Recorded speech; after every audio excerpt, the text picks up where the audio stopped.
जो बताने वाले रहते हैं का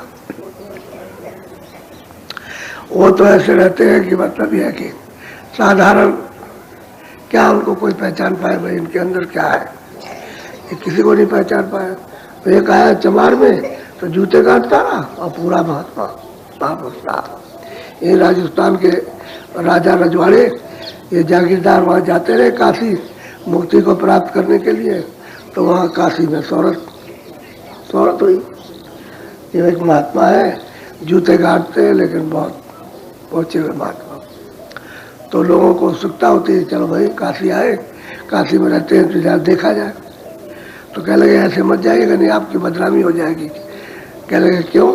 कह लगे लोग कहेंगे कि ये क्षत्रिय होकर के और वहाँ हरिजन का चमार का दर्शन करने के लिए गए।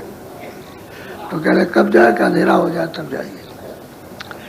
रैदास जी वो जानते थे, उनको मालूम था कि कोई आएगा।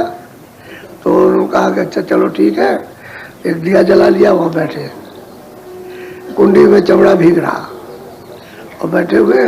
काम तो उन्होंने अपना सूरज डूबने के पहले ही खत्म कर लिया, फिर वो कोई काम नहीं करते थे, बस उन्होंने काम किया बस। अब वो जब अंधेरे में आया कि भाई हम महात्मा जी के दर्शन करना चाहते, तो लोगों ने कहा कि भाई वो बैठे हुए, कभी बैठते नहीं थे, सूरज डूबने के पहले ही चले जाते थे। आज पता नहीं वो क्यों बैठे हुए हैं, तो देखो वो बैठे हुए हैं। तो गया तो जा करके उनको ऐसे उसको प्रणाम किया और उनके दर्शन किए, प्रणाम किया। तो उन्होंने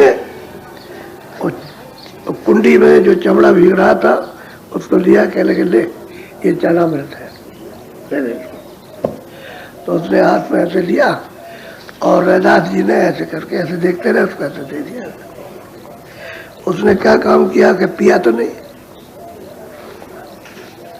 तो उसके इधर कपड़े में पड़ा और जो पगड़ी अगड़ी जो बांधे थे कुछ उसमें लग गया। तो चमड़े का मतलब यह कि पानी था, तो दाग पड़ गया, दाग लग गया। अब वो दाग लग गया तो जब वापस लौट के गए तो बस वो उस लेकर के प्रणाम किया और चल दिए।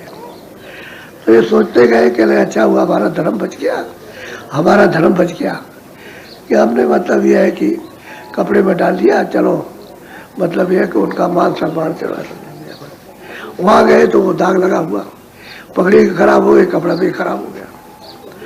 तो कहा उतारिए उतारिए, जल्दी से उतारिए। उतारा, दूसरे कपड़े बदले। तो कहा अच्छा ये कपड़ा बहुत बढ़िया है, और धोबी को बुला के दे दिया, धोबी को दे दिया। धोबी जा रहा था किसी शादी में, तो अपनी लड़की से कहा कि ये एक राजा आए हुए, उनका ये कपड़ा है, तुम धो करके ले आओ, दाग न रहने पाए। तो लड़की गई धोबिन की, वो गंगा जी के किनारे धोती रही, तो दाग नहीं छूटे। तो बहुत परेशान हो गई, उसने सब कुछ लगाया, दाग नहीं छूटे। उसने क्या काम किया कि उतना ही जितना हिस्सा था उसको ऐड करके मुँह में और दबा करके चूसने लगी,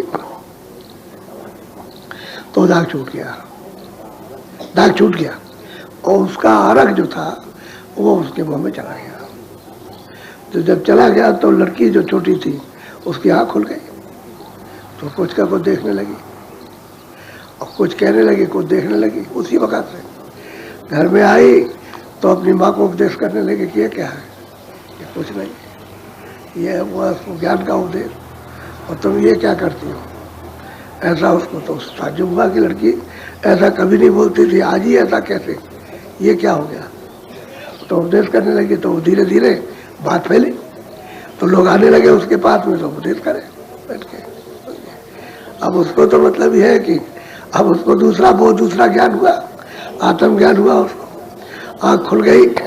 तो जिसकी आँख खुल जाए वो तो परम सौभाग्य, उसकी बड़ी शौहरत हुई। राजा के कान में भी बात गई कि एक लड़की को ज्ञान प्राप्त हो गया। तो उसने कहा भाई चलो देखा जाए, उसको भी देखा जाए। अब यहाँ पर आए तो वो भी पता चला कि वो भी धोबिन की लड़की, वो तो चमार की, वो धोबिन कपड़े धोने वाला का। तो वहाँ गए, उसके पास में उपदेश करने लगी कि आपकी बड़ी मेहरबानी, बड़ी आपकी कृपा हो गई, आपकी दया हो गई, आपकी वजह से तो मुझको ये ज्ञान प्राप्त हुआ। तो पूछा उसने कि भाई ये तुमको कैसे ज्ञान प्राप्त हुआ। तो बताया कि कि वो चरणामृत तो मतलब ये आपको दिया गया था, लेकिन आपने उसका तिरस्कार किया, अपमान कर दिया, आपने उसको पिया नहीं और ऊपर डाल दिया। आप तो ये समझते थे कि चमड़ा का पानी है, और ये चमड़े का पानी नहीं था, चरणामृत था, उन्होंने दिया था। तो वो कपड़ा जो आपने धोने को दिया, बाप तो चला गया उधर, हमको दे गया, हमने इसको धोया और मुँह में इसको डाल के कपड़े को चूसा तो और चला गया हमारे यहाँ। ये तुमको न मिलकर, समझ गया, बाप को न मिलकर हमको मिल गया। ये बड़ा सौभाग्य तुम्हारे कारण। अगर तुम वहाँ पी लेते तो तुम्हारा काम हो जाता, तुमने तो उसको पिया नहीं, निरादर कर दिया और चले आए। अब उनको ये बात बड़ी चोट लगी कि एक हम धोबिन को तो ज्ञान प्राप्त हो गया, हम रह गए वैसे। तो फिर तैयार होकर के फिर गए तो रैदास जी उस दिन फिर बैठे रह गए, नहीं गए बंद करके। उनका तो आता होगा फिर तो उसको जवाब तो देना ही है। तो बैठे रहे तो लोगों ने कहा कि भाई वैसे चले जाते थे, वो देखो बैठे हुए दिया जलाए हुए। उनको पहले तो ऐसे प्रणाम किया था, सिर रख करके प्रणाम किया, जमीन पर सिर रख करके प्रणाम किया। राजा ने जमीन पर उनके सामने, वो बैठे थे, यहाँ सिर रखा और प्रणाम किया, और हाथ जोड़ करके खड़ा हुआ तो चुपचाप बैठे रहे, कुछ नहीं बोले। तो बोला, राजा बोला, कह लगे कि ये हमको दे दीजिए चरणामृत। ये तो उन्होंने उत्तर दिया कि बेटा अब ये नहीं मिलेगा, अब तो कमाई करनी पड़ेगी। पहले तो दया का था, अब कमाई से पर, अब कमाई करनी पड़ेगी, कमाई, अब मेहनत करनी पड़ेगी। तो महात्माओं का जो ये समझते हैं कि जमार है, ये धोबी है, ये मतलब ये है, ये इस जात का है, इस जात में अगर पड़ गए तो आपको कुछ नहीं मिल सकता। वो कहते हैं जात पात पूछे नहीं कोई, हर का वजह तो हर का हो, वहाँ जात आत कुछ नहीं होती है, वो तो परम ज्ञान है, वो प्राप्त जिसको हो जाए, मतलब ये वहाँ जात पात क्या चीज़ है, वो जात के बंधन में नहीं फंसती। तो असल में लोग जो है वो किसी को जान ही नहीं पाते कि कौन है बगल में, समझ गया, वो तो पुराना लकीर के फकीर। अब घर में कोई पैदा हो गया, किसी को कोई चीज़ मिल गई, समझ गया, उसने प्राप्त कर लिया, तो मतलब पीछे घर वाला नहीं जान सकता। वो तो यही है। हमारे स्वामी जी महाराज के पास यानी गांव में लोग रहते थे, गांव के लोग नहीं जा सकते। ये कहते थे कि इनके पास दूर दूर के लोग आते हैं, लेकिन पता नहीं क्या दूर के लोग आते हैं, और गांव के लोग वहीं रहे, वो नहीं जा सकते।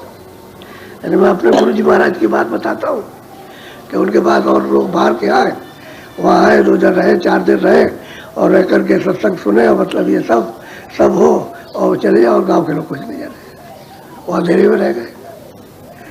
तो असल में बात यह है कि नहीं जान सकते, किसी को मालूम हो सकता है कि कौन है।